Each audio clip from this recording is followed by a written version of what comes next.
Good morning friends, welcome to my channel. मेरी अभिलाषा। कैसे हैं आप सब? उम्मीद करती हूँ बहुत ही ज़्यादा अच्छे होंगे और अपना अच्छा वाला ध्यान भी रख रहे होंगे। तो जैसा कि 3.0 का रिजल्ट आउट हो गया हुआ है, तो 4.0 के लिए जितने भी एलिजिबल एस्पिरेंट है वो अपनी तैयारी में लग चुके होंगे। एंड जिनका 3.0 में नहीं हुआ है वो भी अपना 1-2 दिन खुद को रिलैक्स करने के बाद फिर से अपनी प्रिपरेशन में लग गए होंगे। क्योंकि एक चीज़ हम सभी को पता होनी चाहिए कि हम एस्पिरेंट हैं, हम तैयारी कर रहे हैं, लेकिन हमें रिज़ल्ट के बारे में कुछ भी नहीं पता है। रिज़ल्ट क्या होगा इसकी कोई भी गारंटी नहीं ले सकता है।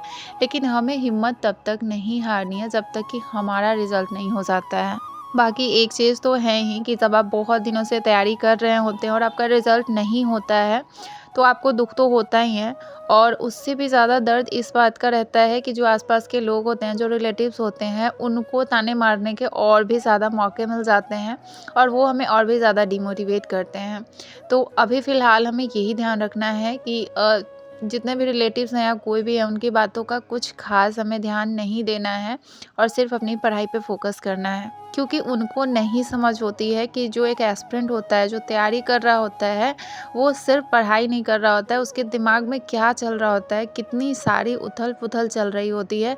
एक कॉम्पिटिटिव एग्ज़ाम में बैठना एंड उस एग्ज़ाम को क्लियर करना इतना भी आसान नहीं होता है। इस चीज़ को वो लोग नहीं समझते हैं। उन्हें लगता है कि अरे इतने दिनों से तो तैयारी कर रहा है, कहाँ हुआ इसका? तो इतना भी ईज़ी नहीं है कि आप किसी भी कॉम्पिटिटिव एग्ज़ाम की प्रिपरेशन कर रहे हैं एंड आप एक बार में ही उसको क्लियर कर लेंगे। तो जिनका हो गया वो बहुत अच्छी बात है, उनको कांग्रेचुलेशंस। लेकिन जिनका नहीं हुआ वो सब कुछ छोड़-छाड़ के हिम्मत करके फिर से अपनी पढ़ाई में लग जाइए। यहाँ पे सुबह में सारे काम ख़त्म करने के बाद मैं बैठी थी लगभग 10 बजे पढ़ाई करने के लिए। और उसके बाद मैंने लगभग 2 घंटे लगातार पढ़ाई की है, जहाँ पे मैंने बैक टू बैक 3 क्लास जो है वो कंप्लीट नहीं हुआ था। तीसरा क्लास थोड़ा-सा बचा हुआ था ज्योग्राफ़ी का, लेकिन मैं 3 क्लास डेली सोच रही हूँ कंप्लीट करने का। लेकिन तब तक वाशु आ गया था, तो फिर मुझे अपनी पढ़ाई जैसा कि डेली बंद ही करना पड़ता है जब वाशु आ जाता है तो। आज इसकी तबीयत कुछ ठीक नहीं लग रही थी, तो ये लाया था, पता नहीं इसको क्या, हाँ, शायद हवा का मिठाई बोलते हैं इसको। तो ये वाला लेकर आया था, लेकिन इसने नहीं खाया कि जब भैया आएगा तो भैया के साथ खाएँगे। और इसको फिर मैंने खाना खिलाया, सुलाया और मैं यहाँ पे बैठ गई अपने सेकंड स्लॉट के लिए। तो जो मेरा ज्योग्राफ़ी का क्लास आधा रह गया था उसको यहाँ पे कंप्लीट करूँगी और उसके बाद मैं मैथ सॉल्व करूँगी। पासू को सुलाने के साथ-साथ मैं भी थोड़ी देर 1 घंटे सो गई थी, तो अभी टाइम जो है वो 2:30 बज गए हैं। एक स्टोरी मैं आपको सुनाऊँगी अपनी ज़िंदगी की, जब मैं 10th क्लास में थी। तो जहाँ पे मैं शुरू से ट्यूशन पढ़ा करती थी क्लास 7 से, तो जब मैं 10th में गई ना, तो मुझे उस सर के पढ़ाने का तरीका, मुझे लगता था कि सर ना एक तरफ से नहीं पढ़ा रहे हैं, सिलेबस कंप्लीट नहीं होगा और ऐसे में मैं एग्ज़ाम पास नहीं कर पाऊँगी। तो मैं जैसे 10th में गई ना, मैंने उस सर का कोचिंग छोड़ दिया और मैंने दूसरा कोचिंग जॉइन कर लिया। जहाँ पे लगभग 3 घंटे की क्लास चलती थी और अलग-अलग सब्जेक्ट अलग-अलग सर पढ़ाते थे, लेकिन मुझे वहाँ पे कुछ भी समझ नहीं आता था। मैंने 6 महीने वहाँ पे पढ़ी और मेरी स्थिति ऐसी हो गई फ्रेंड्स कि जो मुझे आता था ना वो भी मैं भूल गई और एकदम, मतलब बोलते हैं ना कि आप जो भी आ रहा था वो भी अब नहीं आ रहा है। 6 महीने बाद मुझे लगा कि यहाँ पे बिल्कुल काम नहीं चलने वाला है। अगर यहाँ पे पढ़ा तो फेल ही हो जाऊँगी, सेकंड भी थर्ड भी नहीं आ सकती, फेल ही हो जाऊँगी। फिर मैंने अपना फर्स्ट कोचिंग जॉइन कर लिया, जो यहाँ पे पहले पढ़ती थी। जो वो कोचिंग मेरे बगल में ही था, लेकिन उसको छोड़ के मैंने दूर का कोचिंग जॉइन कर लिया, जहाँ पे मुझे कुछ भी समझ में नहीं आ रहा था। बाद में जब मैं अपने पुराने सर के पास गई, तो सर ना फर्स्ट डे बहुत ज़्यादा गुस्सा हुए, बोले कि क्या मतलब तुम कितना अपने कोचिंग में, उनके कोचिंग में मैं बहुत ब्राइट स्टूडेंट थी और तुमने क्या अपना हाल कर लिया है। सर बहुत ज़्यादा गुस्सा हुए, लेकिन फिर भी मैंने पढ़ना स्टार्ट किया। जब मैं वहाँ पे गई, तो क्योंकि उस सर से मैं शुरू से पढ़ती थी, तो उनका पढ़ाने का तरीका मुझे समझ में आता था। मैंने वहाँ से अपनी जर्नी स्टार्ट की 10th की, जहाँ पे अब एग्ज़ाम के सिर्फ 6 महीने बचे हुए हैं और मुझे कुछ भी नहीं आ रहा है, कुछ भी नहीं।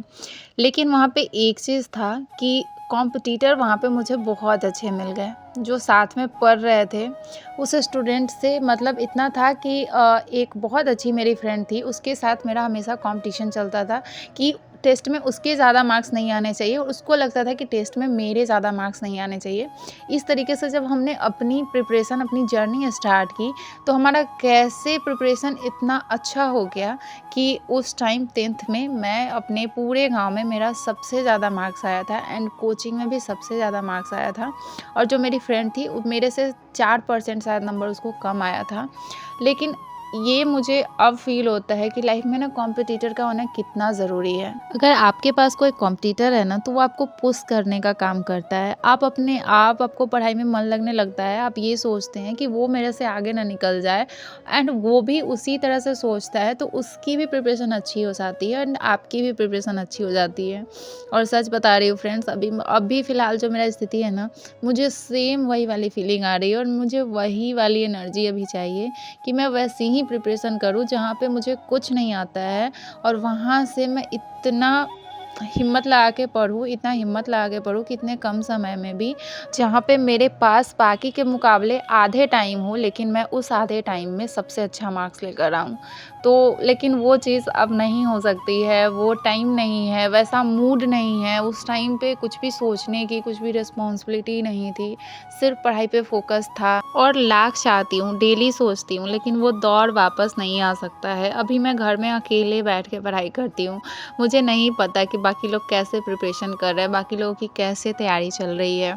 अपनी मैं अकेले तैयारी कर रही हूँ। ऊपर से आप एक तरफ पढ़ाई करते हैं, दूसरी तरफ आपको ये चिंता लगा रहता है कि कल सुबह क्या खाना बनाना है, बच्चे स्कूल जाएँगे, उनको स्कूल भेजना है, उनकी लंच तैयार करनी है। ये सारी चीज़ें दूसरी तरफ दिमाग में चलती रहती हैं।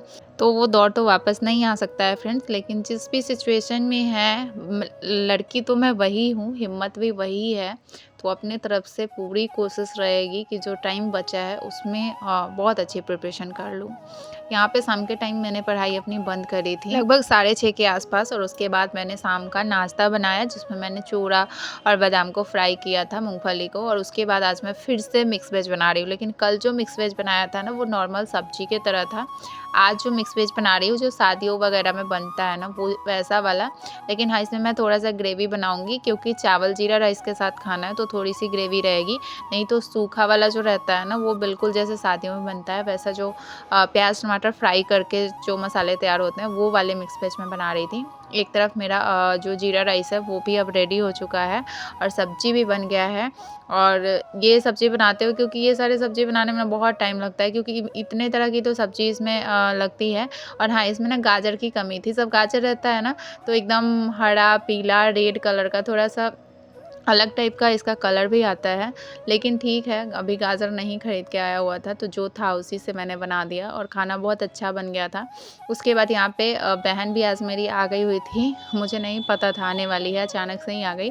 तो अब हम लोग खाना खाने के बाद यहाँ पे बैठ के थोड़ी-सी गप्पे लड़ाएँगे, थोड़ी-सी बातें करेंगे। और बासु को मैं यहाँ पे भगा रही थी कि जाओ तुम सोने जाओ, तुम यहाँ पे क्यों बैठोगे? तो फिर भी ये आ जा रहा था, तो थोड़ी देर हम लोग बातें करेंगे, और उसके बाद मैं सोने चली जाऊँगी, क्योंकि टाइम अभी ज़्यादा हो गए हुए हैं, लगभग 10 बज रहे हैं यहाँ पे। और आज पूरे दिन में मेरी पढ़ाई जो है वो लगभग 4 घंटे 50 मिनट ही हुई है।